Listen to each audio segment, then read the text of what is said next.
Imagine a time when privacy didn't exist, and your most intimate moments were witnessed by others without any consent. Shocking, right? Well, that was the reality for many in history. Let me take you to a time when privacy was a luxury only the rich could afford. Hey there, welcome back to the channel. If you're new here, I'm Your Name, and I dive into the fascinating, sometimes disturbing history that you won't hear in your average history class. Today, we are going to explore something shocking: what sex and intimacy actually looked like in a world where privacy was a luxury, and your most personal moments could be shared with strangers. It's not just about what happened in private rooms, but how it was all in the open, everywhere.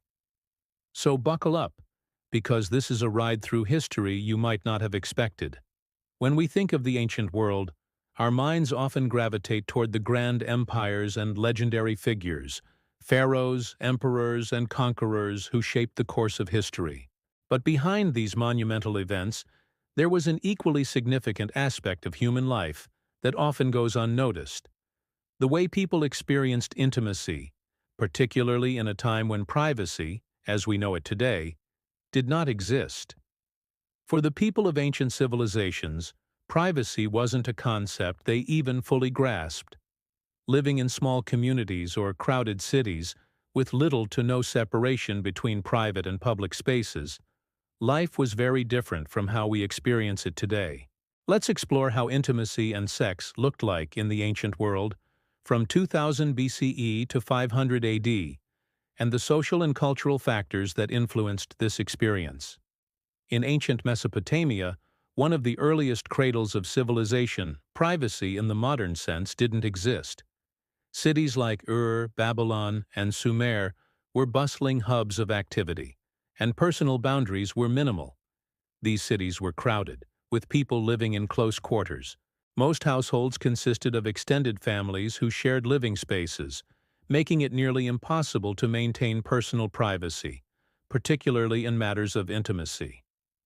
In Mesopotamian society, sex was not viewed with the same shame or taboo that it often is in more recent eras. Sexuality was integrated into daily life, and some ancient rituals even revolved around sexual acts. For instance, the sacred temple prostitution practiced in temples dedicated to the goddess Inanna, later known as Ishtar, was believed to be an act of divine worship. The belief was that sexual intercourse with the priestesses would ensure the fertility of the land, animals, and crops. Additionally, the Epic of Gilgamesh, one of the earliest surviving works of literature from this region, discusses various relationships, including ones involving physical intimacy. The relationships were not confined to the privacy of the bedroom, but were often public knowledge, reflecting a society where personal lives were more open. Ancient Egypt, with its focus on monumental architecture and elaborate religious practices, was a culture that also had a very different relationship to privacy. Pharaohs, who were considered divine figures, had public lives that were almost entirely open to the scrutiny of their subjects. Pharaohs often had multiple wives and concubines, and their marriages, both political and romantic, were not private matters. The idea of keeping such relationships out of public view simply didn't exist. In fact, some of the most famous relationships in Egyptian history, such as that between Cleopatra and Julius Caesar, were public spectacles. The Egyptian elite also maintained relatively open relationships within the court, and sexual affairs were often discussed openly, even in courtly artwork. Egyptians did have private spaces within their homes, but these were not always exclusively for intimate matters. Privacy, as we understand it today, was a luxury that only a few could afford. Commoners often lived in small, tightly packed dwellings where everyone was aware of everyone else's business. The idea of personal, intimate space was thus vastly different from the secluded bedroom that modern society associates with privacy. When we think of ancient Greece, we often imagine philosophers like Socrates and Plato, thinkers who laid the foundations for much of Western thought. But Greece was also a society that was deeply entangled with the public and private aspects of sexuality. The Greeks had a more complex understanding of sexuality, yet their relationship with intimacy was still far from private. The Greeks practiced what is known as pederasty, a relationship between adult men and adolescent boys that was both educational and sexual. This practice was not hidden or shamed. Instead, it was institutionalized in Greek culture. It was viewed as a rite of passage for young boys, where older men would mentor them in life and sexuality. The relationship was socially acceptable and widely recognized, though it was not considered an equal partnership in the way we understand modern relationships today. The concept of public spaces being mixed with private matters was still present in Greece. The symposium, a drinking party for elite men, was an occasion for both intellectual debate and sexual exploration. Women, especially in the higher echelons of society, were often kept in the private spheres of the home, whereas men were allowed to engage in public sexual activity, such as visiting brothels or engaging in affairs with slaves. Though marriage was supposed to be monogamous, it was common for men to have mistresses, and these relationships were rarely hidden. Public figures like the philosopher Socrates even discussed relationships with multiple partners, showing that these intimate matters were far from private. Women, on the other hand, were largely excluded from such public displays of sexuality. Though this changed in some parts of Greece, like in the case of certain courtesans who had great freedom and influence, such as Aspasia of Miletus. By the time the Roman Empire rose to power, the lack of privacy in matters of intimacy had reached a new level. Roman society, with its vast empire and diverse population, had a very public attitude toward sex. Roman citizens, particularly the elite, often had more freedom to engage in sexual acts without concern for the privacy we expect today.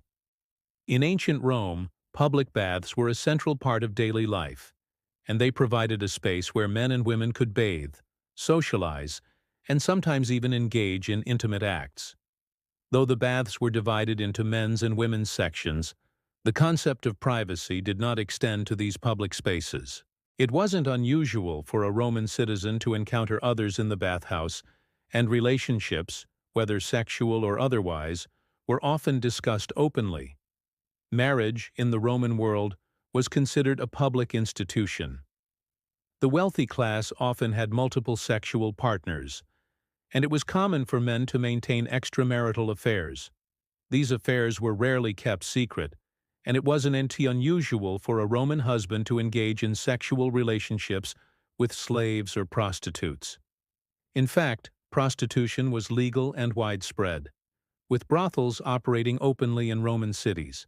The existence of these public spaces for sex and intimacy made it clear that privacy was not a priority in Roman culture. Moreover, Roman art, particularly frescoes and sculptures, often depicted sexual acts and intimate moments, further reinforcing the idea that sexuality was an open, public aspect of life. The famous Roman poet Ovid, in his work The Art of Love, wrote extensively about romance and sexual relationships, offering practical advice on how to woo a partner. His works were widely read, indicating a society where sexual matters were discussed freely and openly. In many ancient civilizations, including Mesopotamia, Egypt, Greece, and Rome, slaves played a significant role in both public and private matters, especially when it came to matters of sex and intimacy. Slaves, often captured during military conquests, were seen as property, and their lives, especially their bodies, were subject to the whims of their masters. In ancient Rome, for instance, slaves were frequently used as sex workers or concubines. They had no personal autonomy, and their sexual relationships were dictated by their masters. Slaves could be owned for the sole purpose of fulfilling their owner's sexual desires, and their relationships were not considered private in any way.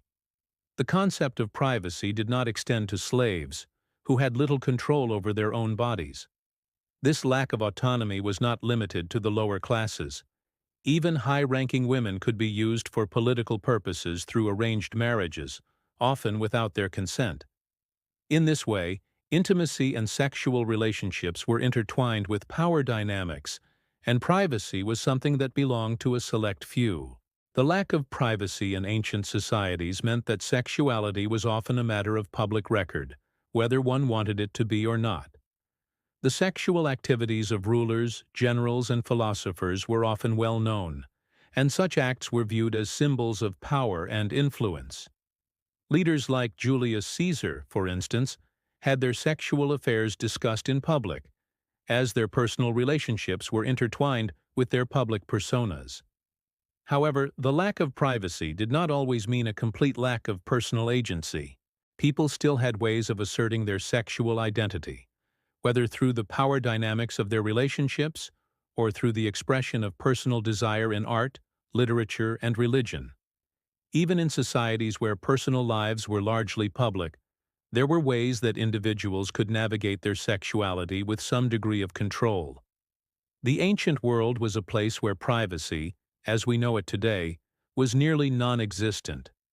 Intimacy, sex, and relationships were open and public, often governed by the social structures of the time. Whether it was in the bustling streets of Mesopotamia or the grand cities of Rome, privacy was not a luxury that most could afford. Sexuality was an integral part of public life, and the boundaries between public and private spaces were blurred. Understanding how intimacy was experienced in ancient times helps us appreciate the evolution of privacy over millennia. It also reveals the ways in which human behavior and relationships have been shaped by cultural norms and societal structures. From the communal baths of Rome to the sacred rituals of Mesopotamia, the lack of privacy in the ancient world paints a vivid picture of how our ancestors navigated the complex terrain of intimacy, power, and public life.